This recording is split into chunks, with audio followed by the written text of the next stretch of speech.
Leí una historia que me gustaría compartir con ustedes en este momento. Tracy Daniels es la hija de 16 años de un pastor. Ella escribió esto, escuche bien. Una noche de invierno, un ruido inesperado nos despertó a todos a las 3 de la madrugada. Mi padre se apresuró por el hall oliendo el aire. Mi hermana y yo estábamos escabullidas por la puerta de nuestro dormitorio. Cuando papá regresó a la planta alta, dijo, «No comprendo». Suspiró y luego regresó a su dormitorio. No me podía volver a dormir. Fui al dormitorio de mis padres y le dije a mi padre, quien tampoco podía dormir, «¿Estás seguro? ¿Revisaste, papá?» «Sí, Tracy, revisé todo», dijo él. Regresé a mi habitación, pero cuando llegué a mi puerta, de repente mi madre gritó, «¡La cafetera! Creo que dejé encendida la cafetera en la iglesia». Esa noche, mi madre había servido café en la reunión de la iglesia. Ahora, en un instante, papá se había ido, mamá y yo esperamos en casa. Podría decir que mamá estaba terriblemente asustada de sentirse culpable por haber incendiado la iglesia. 10 minutos después, mi padre regresó. Dejó salir un suspiro de alivio y dijo, la cafetera estaba encendida. Se estaba quemando la base y comenzaba a haber humo. Ahora lo entiendo. Nos preguntamos, ¿y qué nos había despertado 30 minutos antes? ¿Sabe qué era? La alarma de incendio de nuestra propia casa, una casa que no tenía nada de humo. El poeta del siglo XVIII, William Cowper, escribió estas líneas famosas. Él dice así, «Dios se mueve de manera misteriosa, Él obra maravillas, pone sus huellas en el mar y cabalga sobre las tormentas». Me gustan estas palabras porque me recuerdan de la soberanía de Dios. Ya sea que la historia tenga un final feliz o no, ya sea que las olas sean suaves y calmas o el viento sea fuerte y tempestuoso. El capítulo 12 del libro de los Hechos nos provee de dos escenas, pánico y providencia, caos y contentamiento. Vamos a ver aquí la muerte de un pionero.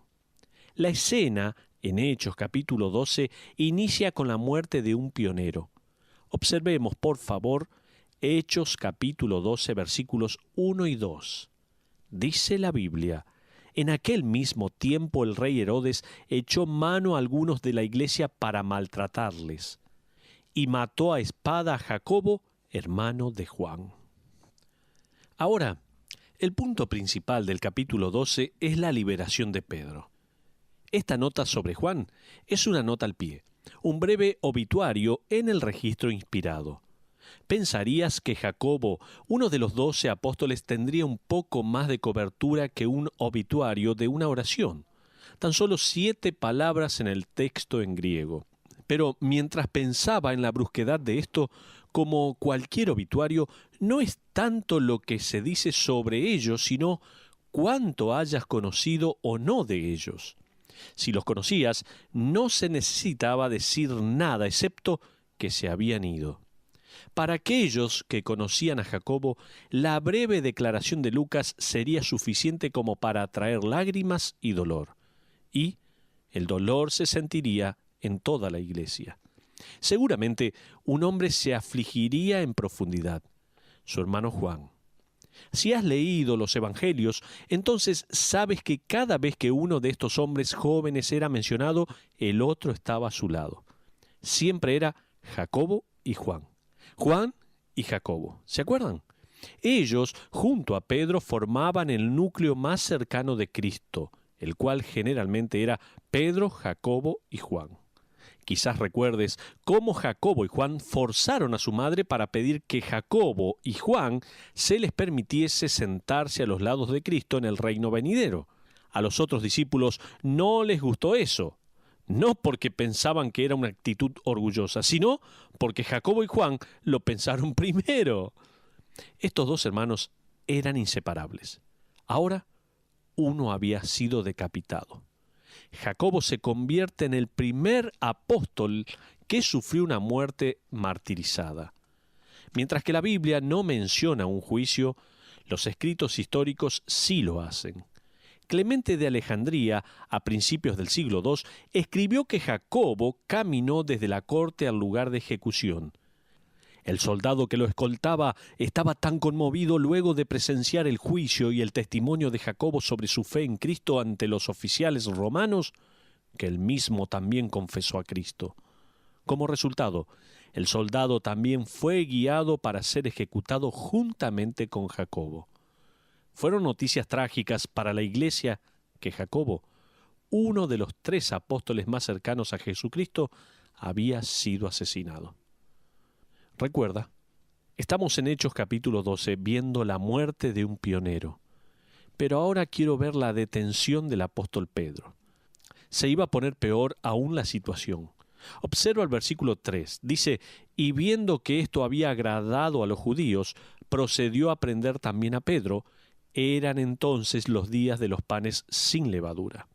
Ahora, cuando el registro bíblico da dicha indicación obvia de un periodo de tiempo, tú, el estudiante de la Biblia, necesitas estar alerta. Puede haber algo para descubrir para aquellos que están dispuestos a profundizar. Aquí hay 2 puntos significativos sobre los días de los panes sin levadura. Permíteme compartir 2 cosas que extraje como significativas sobre este periodo de tiempo.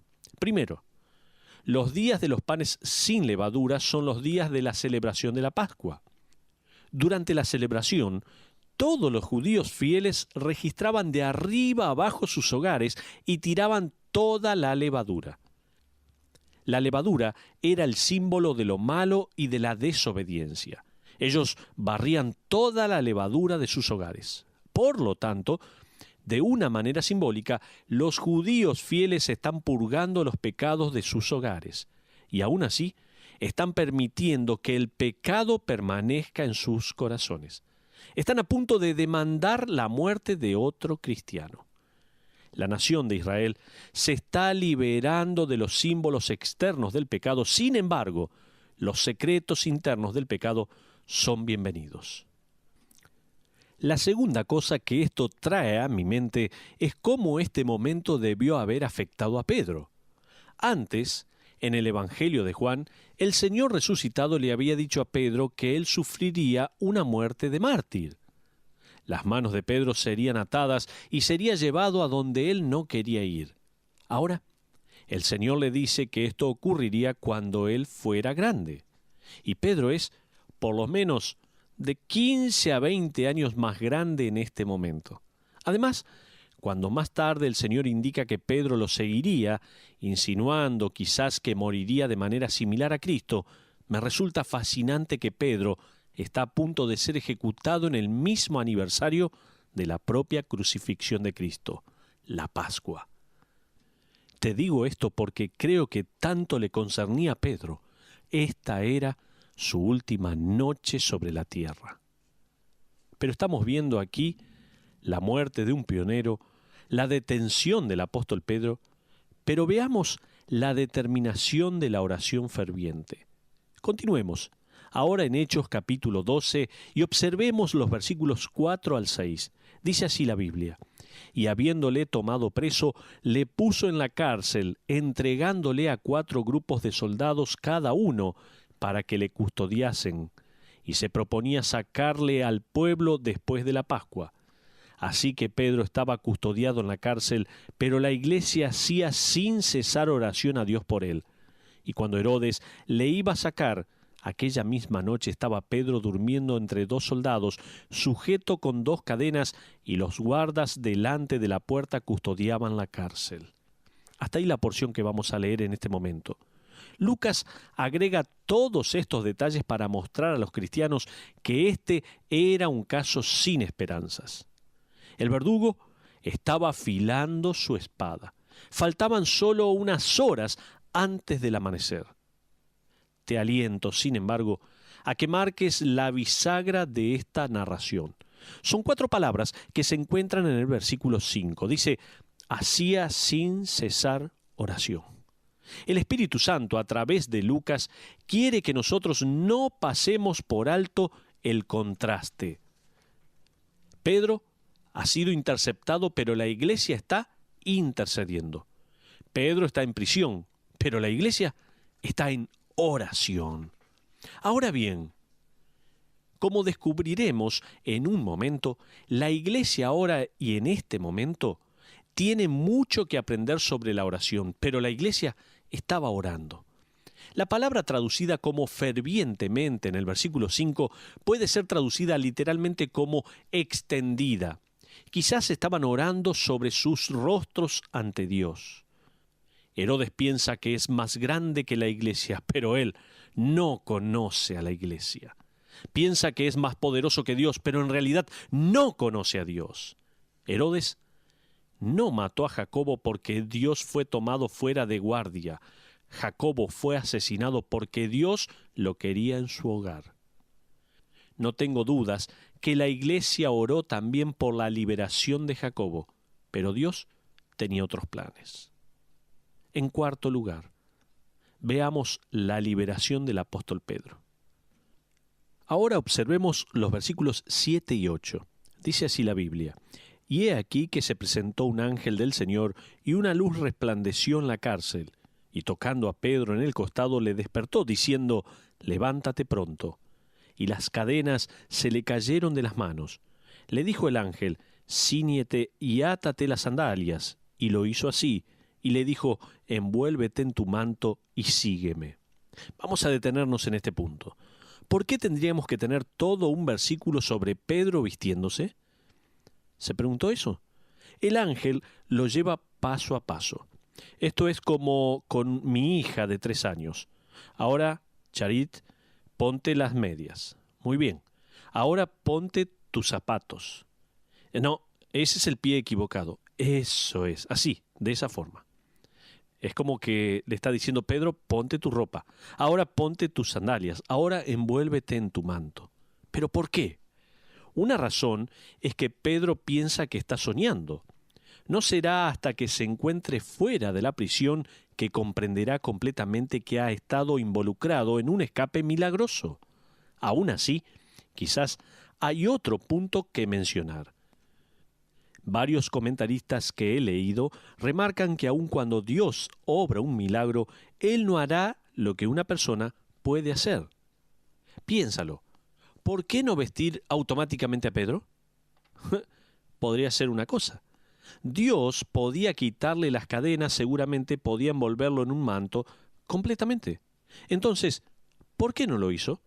Porque Pedro puede vestir a Pedro. Pedro no podía quitarse sus cadenas, solo Dios lo podía hacer. Pero Pedro podía ponerse sus sandalias. No puedo dejar de pensar en Efesios capítulo 6, en donde Dios nos provee de la armadura que necesitamos usar para pelear las batallas de la vida espiritual. El yelmo, el escudo, las sandalias, el cinturón. Dios ha provisto cada pieza para cada creyente. Aún así, el apóstol Pablo nos dice en el versículo 13a: tomad toda la armadura de Dios. El tiempo presente indica que no te la pones solo una vez, debes ponértela cada día. Dicho sea de paso, esto no tiene nada que ver con convertirse en cristiano, sino con el hecho de comportarse como un cristiano. Quizás te estés preguntando: ¿por qué Dios no quita mis hábitos, mis pensamientos impuros, etcétera, etcétera, etcétera? Dios está esperando que tú leas la Biblia y que tires las revistas, los CDs, los videos, todo lo que no sirve para nada. Él espera que te vistas de cierta manera. Algunos de ustedes necesitan ponerse las sandalias y el manto y luego no hace falta decir la liberación que van a experimentar.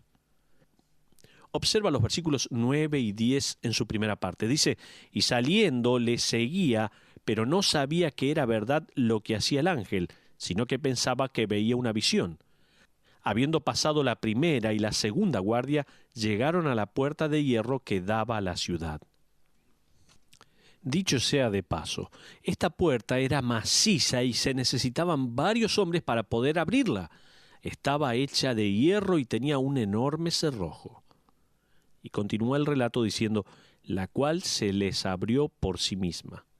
La palabra griega para abrió por sí misma es autómatos, lo cual nos da nuestra palabra automáticamente.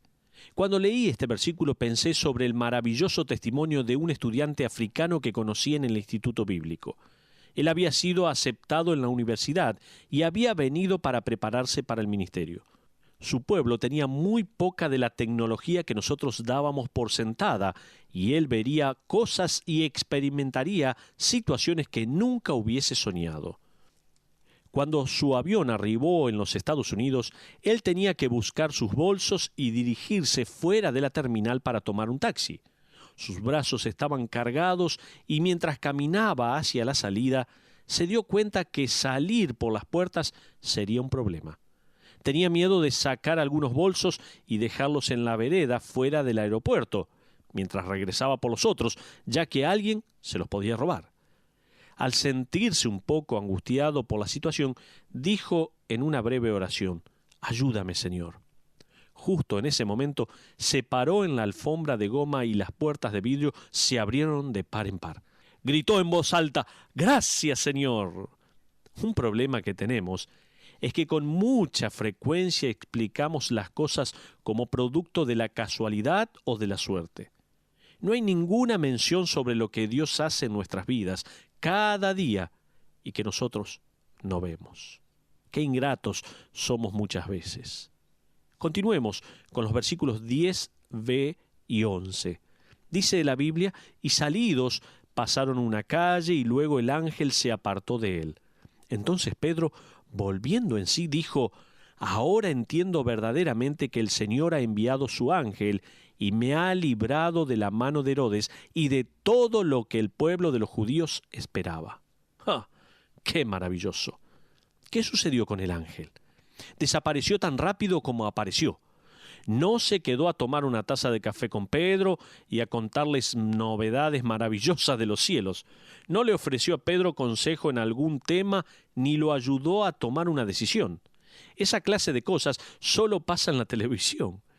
En la vida real, aquellas cosas son responsabilidad del Espíritu Santo y de la palabra de Dios. No espero que ningún horario pico de televisión le dedique tiempo a eso. Seguimos adelante con nuestro estudio. Hemos visto hasta este momento la muerte de un pionero, hemos visto la detención del apóstol Pedro, hemos visto la determinación de la oración ferviente, pero también vimos la liberación del apóstol Pedro, y ahora me gustaría que veamos la incredulidad de las personas. Observemos el versículo 12 del capítulo 12 de Hechos. Dice así la Biblia, «Y habiendo considerado esto, llegó a casa de María, la madre de Juan, el que tenía por sobrenombre Marcos, donde muchos estaban reunidos orando». Ahora recuerda, estas personas habían estado orando por la liberación de Pedro. Continuemos ahora con el versículo 13. Mira, cuando llamó Pedro a la puerta del patio, salió a escuchar una muchacha llamada Rode. Rode significa rosa en griego. Hoy llamaremos a esta muchacha Rosa. Continuemos con los versículos 14 y 15a. La cual, cuando reconoció la voz de Pedro, de gozo no abrió la puerta, sino que corriendo adentro dio la nueva de que Pedro estaba a la puerta. Y ellos le dijeron, «Estás loca». Imagina esta escena por un momento. Rosa regresa corriendo al lugar donde estaban orando y dice, «¡Está aquí!». ¿Quién es? «Pedro está parado del otro lado de la puerta». «Estás loca», seguramente le dijeron. «No lo estoy, escuché su voz». Bueno, entonces estás escuchando cosas. ¿No te das cuenta que estamos en medio de una reunión de oración? Bien, continuemos. ¿Dónde estábamos? «Señor, te rogamos que liberes a tu amado apóstol». ¿No es alentador saber que personas que se reunían con los apóstoles, que se reunían con el Señor, no sabían tampoco cómo orar? Ellos eran intensos, pero también estaban convencidos de lo que Dios haría o no haría. No se parecen a nosotros. Sabemos lo que Dios podría hacer si Él así lo quisiera, pero estamos convencidos de que no lo hará. ¿Cuántas veces somos así? Ahora, observemos el versículo 15 en su última parte donde dice, Pero ella aseguraba, literalmente apoyándose sobre ellos, insistiendo que así era. Entonces ellos decían, es un ángel. Ellos creían que era su ángel de la guarda. El Talmud judío enseñaba supersticiosamente que el ángel de la guarda de una persona podía asumir la apariencia física de la persona que protegía y servir como su doble.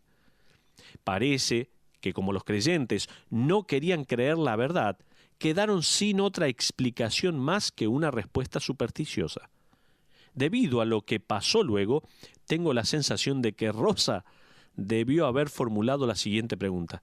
Escuchen, si ese que está afuera es un ángel, entonces, ¿por qué se molesta en golpear la puerta? ¡Qué pregunta!, ¿no? Eso los inquietó seguramente, porque todos lo podían oír. Observa el versículo 16. Mas Pedro persistía en llamar. La respuesta a sus oraciones está golpeando la puerta. Y cuando abrieron y le vieron, observa el cambio del singular al plural. Fueron todos juntos a la puerta. Y dice que pasó, se quedaron atónitos. Probablemente Rosa está diciendo, se los dije, les dije que era Pedro. Pero por último, veamos aquí la descripción de la providencia de Dios. Todos comenzaron a alabar a Dios, a gritar y a llorar al mismo tiempo. Leamos el versículo 17. Pero él, haciéndoles con la mano señal de que callasen, les contó cómo el Señor le había sacado de la cárcel. Y dijo, haced saber esto a Jacobo y a los hermanos. Y salió y se fue a otro lugar. Por cierto, este es un Jacobo diferente al que había sido ejecutado. Este Jacobo es el hermanastro del Señor, quien también escribió el libro de Santiago. Sigamos con los versículos 18 y 19. Dice, luego que fue de día, hubo no poco alboroto entre los soldados sobre qué había sido de Pedro. Mas Herodes, habiéndole buscado sin hallarle, después de interrogar a los guardas, ordenó llevarlos a la muerte. Vamos a ir terminando nuestro estudio del día de hoy. Permítame dar algunas lecciones que podemos aprender de aquellos en el texto. Algunas lecciones aprendidas de Pedro. En primer lugar, en medio de circunstancias imposibles es posible estar contento. Me resulta interesante que en la noche anterior a su muerte, Pedro estaba dormido. Me recuerda lo que escribió David cuando estaba escapando de su poderoso y enojado hijo Absalón. Absalón mataría a su padre si lo pudiese agarrar. David escribió en el Salmo 3, versículo 5, yo me acosté y dormí, y desperté, porque Jehová me sustentaba. Una vez escuché y nunca lo olvidé. No existe una almohada más suave que la soberanía de Dios. Qué hermosa frase. No existe una almohada más suave que la soberanía de Dios. Entonces, algunas lecciones aprendidas de Pedro. En primer lugar, en medio de circunstancias imposibles, es posible estar contento. Segundo punto, a veces Dios nos lleva hasta un punto muy cercano a la muerte antes de que Él nos muestre la salida. Es como si Dios quisiera asegurarse de que hayamos agotado todo lo que podemos intentar o pensar, de manera que cuando venga la liberación no queden dudas sobre quién es la fuente, que no exista ninguna oportunidad de llevarse los méritos, sino solamente Dios. Puedo imaginar a alguien preguntándole a Pedro, Pedro, ¿qué estabas haciendo en el momento en que llegó el ángel? ¿Cantando, orando, testificándole a los guardias? Y Pedro contestando, durmiendo. En otras palabras, Pedro no tenía nada que ver con su liberación. Veamos ahora lecciones aprendidas de la iglesia. La primera lección, la oración que se centra en la voluntad de Dios no depende de la fe del que está orando a fin de obtener la respuesta. Estoy agradecido por esto. Si nosotros como iglesia estamos orando y esa oración se centra en la voluntad de Dios, no depende de nuestra fe la respuesta. de aquel que está orando, sino de Dios. Porque si no, ¿sabe qué? Nunca obtendríamos respuestas a nuestras oraciones. Otra lección de la iglesia. A veces esperar lo peor nos priva de ver lo mejor de Dios. Para el crédito de estos creyentes, debemos recordar que Jacobo estaba muerto, Pedro estaba en prisión, Herodes estaba en el trono y parecía que mañana iba a haber otro funeral. Estaban tan convencidos que la historia iba a tener un final triste que se negaban a ver el final feliz. ¿Te encontraste alguna vez de esta manera? ¿Estás convencido que solo hay dolor y tristeza? ¿Eso es todo lo que Dios hará? Pasas por alto lo que Él ha hecho por ti. Olvidas las bendiciones y las respuestas que has recibido a tus oraciones. ¿Cuántas veces lo hacemos así? Estás tan centrado en esperar lo peor para esta situación que fallas en ver lo mejor que Dios ya ha realizado en tu vida. Y estamos como una forma de aplicación viendo algunas lecciones. Aprendimos algunas de Pedro, que en medio de circunstancias imposibles es posible estar contento. Aprendimos también que a veces Dios nos lleva hasta un punto cerca de la muerte antes de que Él nos muestre la salida. Aprendimos algunas lecciones de la iglesia. La oración que se centra en la voluntad de Dios no depende de la fe del que está orando a fin de obtener la respuesta. Y vimos también una lección más de la iglesia. A veces esperar lo peor nos priva de ver lo mejor de Dios. Veamos algunas verdades descubiertas sobre el Señor. En primer lugar, Él está lleno de sorpresas. Dios estaba lleno de sorpresas para Herodes, para los soldados, para Pedro que se encontraba dormido, para una habitación llena de creyentes, quienes ya habían dado por sentado que Pedro había ido a la muerte. ¿Por qué no hacer desaparecer a Pedro de la prisión y ubicarlo en medio de esa reunión de oración? Eso hubiese sido sorprendente, pero Dios escoge realizar pequeñas sorpresas que se añaden a una gran sorpresa. Él obra pequeñas sorpresas, guardias que no se percataron, cadenas cayendo, puertas abriéndose automáticamente, en lugar de sorprender a los santos con un solo milagro. Juan Calvino escribió: le dio a los santos varios milagros para que puedan hablar sobre ellos durante generación tras generación. Aún seguimos hablando sobre estos increíbles milagros en nuestra generación. No solo Dios está lleno de sorpresas, sino que Él está en completo control. Sí, hay una reciente tumba afuera de la ciudad con el nombre de Jacobo sobre ella. La iglesia ha sufrido pérdidas físicas. El rey Herodes, que odia a Cristo y que mata a cristianos, está sentado en el trono. ¿Se encuentra Dios en completo control? ¿Habrán pensado? Sí. Sus planes son imposibles de detener. Su voluntad es irreversible. Con este pensamiento en mente, cerca del final de mi estudio sobre este pasaje, voy a tomar un tiempo para un repaso. No puedo evitar observar que ninguno está en completo control excepto Dios.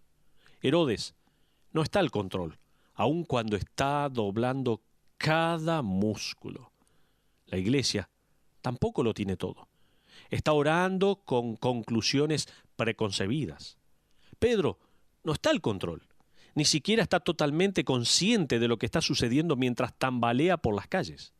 Pedro no había hecho ninguna petición por su liberación y, de hecho, se encuentra aturdido y confundido. Esto queda muy en claro. Dios está dirigiendo, Dios está iniciando, Dios se está moviendo, Dios está ordenando, Dios está controlando cada paso del camino, Dios tiene soberanía total sobre cada evento de la vida. Esta historia está aquí para recordarnos en este punto en particular de nuestras vidas como creyentes, que Dios también está en total control sobre los eventos de nuestras vidas. De hecho, si quieres subrayar un versículo que sintonice a este mensaje, Subraya el versículo 24, el cual dice así: pero la palabra del Señor crecía y se multiplicaba. Esa es otra manera de decir que los propósitos de Dios para sus hijos y para su iglesia no están en ruinas. Entonces y ahora, sus planes están justo en la agenda. Dios se mueve de manera misteriosa. Él obra maravillas, pone sus huellas en el mar y cabalga sobre las tormentas.